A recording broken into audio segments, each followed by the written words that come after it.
Bismillahirrahmanirrahim. Assalamualaikum warahmatullahi wabarakatuh. Sampurasun. Halo sahabat semuanya. Setelah beberapa kali muncul kontennya mengenai kesehariannya Akim atau kegiatannya Akim.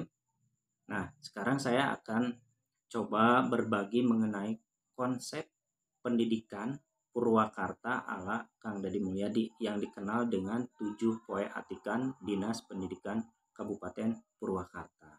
Nah, di Purwakarta ini diterapkan konsep pendidikannya yaitu 7 Poe Atikan. Nah, seperti apa konsep pendidikan yang diterapkan di Purwakarta ini? Mari kita simak. Baik, sahabat semuanya, jadi kita akan coba membahas bagaimana konsep pendidikan di Purwakarta yang terkenal dengan 7 Poe Atikan Dinas Pendidikan Kabupaten Purwakarta. Nah, konsep pendidikan ini adalah merupakan ide atau gagasan dari Kang Haji Deddy Mulyadi ya. Sewaktu beliau menjadi Bupati di Purwakarta dan sampai sekarang masih diterapkan. Nah, konsep pendidikan ini yaitu dimulai dari hari Senin sampai pada hari Minggu ya, 7 Poe Atikan. Nah, 7 Poe Atikan Purwakarta itu artinya 7 poe didikan atau pendidikan di Purwakarta. Nah, pada hari Senin di Purwakarta ada istilahnya dengan istilah Ajeg Nusantara. Nah, Ajeg Nusantara ini adalah tegaknya seluruh hamparan Nusantara beserta tradisi kultur budayanya. Artinya pada hari Senin ini siswa diajarkan untuk mengenal bagaimana budaya-budaya yang ada di Indonesia atau kultur atau hamparan tradisi yang ada di seluruh Nusantara ya, dari mulai Sabang sampai Merauke ya, mengenal kebiasaannya, adatnya ya, dijunjung tinggi nilai-nilai kultur atau budaya yang ada di Indonesia ya. Nah, itu diterapkan pada hari Senin ya. Jadi dari mulai lagu-lagu Nusantara, kemudian bahasa yang digunakan itu bahasa Indonesia ya. Pokoknya all about Nusantara, semua tentang Nusantara ya. Itu dari mulai pembiasaannya sampai pada pembelajarannya, praktik pembelajarannya dikaitkan dengan kenusantaraan gitu. Kemudian pada hari Selasa dikenal dengan istilah Mapag Dibuana. Nah, Mapag Dibuana ini artinya tatanan teknis peradaban dunia.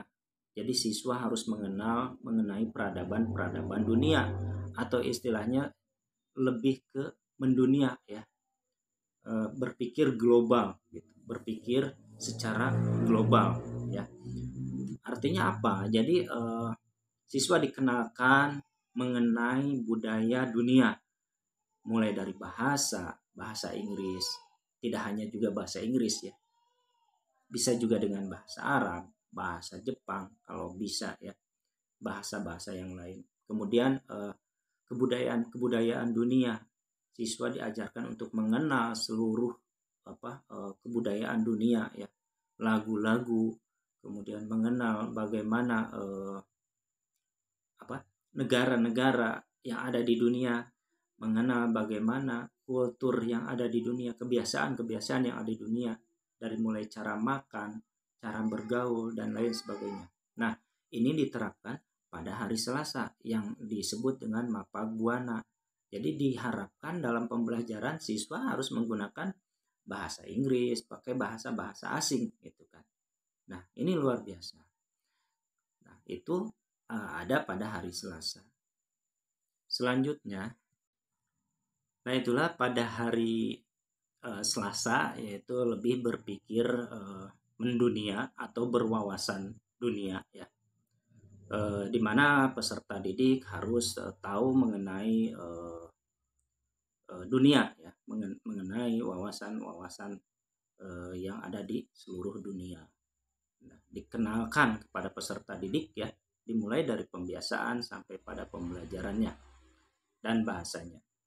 Nah, selanjutnya yaitu pada hari Rabu dikenal dengan Maneh di Sunda ya, yang artinya adalah transformasi nilai-nilai kebudayaan atau nilai-nilai kesundaan dalam kehidupan sehari-hari.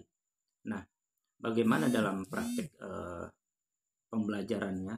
Artinya begini, jadi setiap siswa diajarkan untuk lebih mengenal nilai-nilai tatanan kesundaan, dimulai dari berbicara bahasa Sunda, kemudian berpakaian ala kesundaan, ya, berpakaian adat Sunda, kemudian cara makan orang Sunda, dan berikut makanannya, kemudian mereka juga mengenal bagaimana kebudayaan tarian Sunda, permainan tradisional Sunda itu dikenalkan pada hari Rabu ya.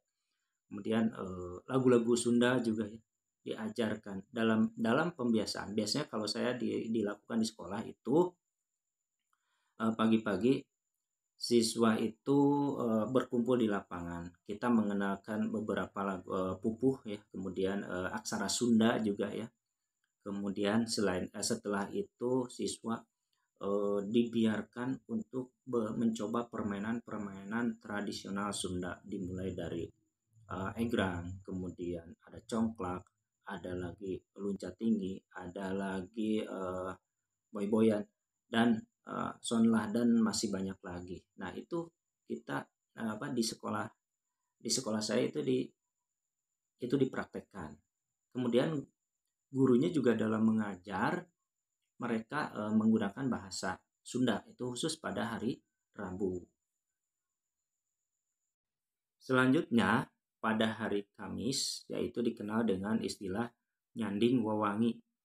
Artinya pada hari Kamis ini siswa diajarkan untuk berekspresi atau kebebasan berekspresi ya, kreatif ya, mandiri. Jadi talenta-talenta yang mereka miliki atau kemampuan yang mereka miliki oleh setiap siswa itu pada hari Kamis itu kita berikan kesempatan untuk tampil sesuai dengan talenta mereka ya, sesuai dengan kemampuan yang siswa miliki. Setiap kelas nanti ada perwakilan kelasnya untuk tampil di depan, apakah itu bernyanyi, apakah itu membaca puisi, ataukah itu silat dan lain sebagainya. Dan mereka diasah untuk terbiasa tampil di depan orang lain. Itu nyanding wawangi itu diartikan sebagai hari kebebasan berekspresi. Selain itu juga di hari Kamis itu disebut juga sebagai hari kasih sayang terhadap sesama. Jadi siswa diajarkan untuk saling berbagi dengan sesamanya, sehingga ada istilah beas kaheman ya.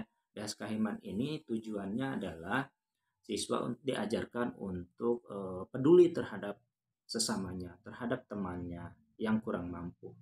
Jadi melalui beas kaheman, kemudian siswa mengumpulkan beras dalam disebutnya kanjut kunang ya, disebutnya dalam istilah kami itu bahasa Sunda. Itu kemudian dikumpulkan, nanti setelah terkumpul berasnya itu kemudian dibagikan kepada siswa yang kurang mampu begitu ya. Itu pendidikan itu dilaksanakan pada hari praktek. Pendidikan itu dilaksanakan pada hari Kamis yang istilahnya disebut dengan nyanding wawangi ya. Dan selanjutnya pada hari Jumat disebut dengan istilah mensucikan diri. Nah, kalau ini lebih kepada pendekatan terhadap Sang Maha Pencipta atau Allah Subhanahu wa taala. Nah, pada hari Jumat ini siswa diajarkan untuk diawali dari sholat duha dulu, kemudian mereka diajak untuk membaca ayat-ayat Al-Quran, kemudian membaca sholawat, dan juga siswa kalau di sekolah saya itu diberikan kesempatan untuk tampil juga ya di sini. tampil menjadi penceramah atau sekedar membaca ayat suci Al-Qur'an ya. Dan ini tidak hanya untuk yang beragama Islam, tapi yang non muslim pun juga mereka diberikan kesempatan untuk mensucikan diri ya. Kemudian ada pengajian kitab kuning juga ya di hari Jumat ini. Nah, untuk pembelajaran di sekolah itu stop pada hari Jumat, dan ini untuk pembelajaran formalnya di sekolah. Kemudian pada hari Sabtu dan Minggu itu istilahnya disebut dengan betah di imah. Ini juga masih pendidikan ya, artinya eh, pendidikan orang tua di sini yang diterapkan, di mana siswa harus belajar membantu orang tuanya atau belajar dari pekerjaan orang tuanya. Betah di imah ini diartikan sebagai bagaimana siswa bisa mandiri melakukan pekerjaan-pekerjaan orang tuanya di rumah. Kemudian setelah itu juga siswa diberikan kesempatan untuk bersosialisasi dengan lingkungannya begitu. Kalau mereka sudah melakukan tanggung jawabnya di rumah ya. Contohnya misalnya membantu orang tua untuk mencuci piring, membantu orang tua membersihkan halaman, memberikan memberikan makanan ternak, memberikan menyiram tanaman dan lain sebagainya. Itu ya, itu yang istilahnya disebut dengan betah di imah itu begitu. Nah, itu pada hari Jumat, hari Sabtu dan hari Minggu. Jadi total konsep pendidikan 7 poin atikan Purwakarta Istimewa itu seperti itu ya, secara keseluruhan gitu. Jadi dari mulai hari Senin sampai hari Minggu lagi. Nah, jadi dalam satu minggu itu siswa tidak lepas dari pendidikan. Nah, itu saja mungkin sahabat yang bisa saya sharing hari ini mengenai mengenai konsep 7 poin atikan pendidikan Purwakarta. Ya, semoga ada manfaatnya. Mohon maaf apabila ada kesalahan dalam penyampaian. Ya, cukupkan. Wassalamualaikum warahmatullahi wabarakatuh. Sampurasun.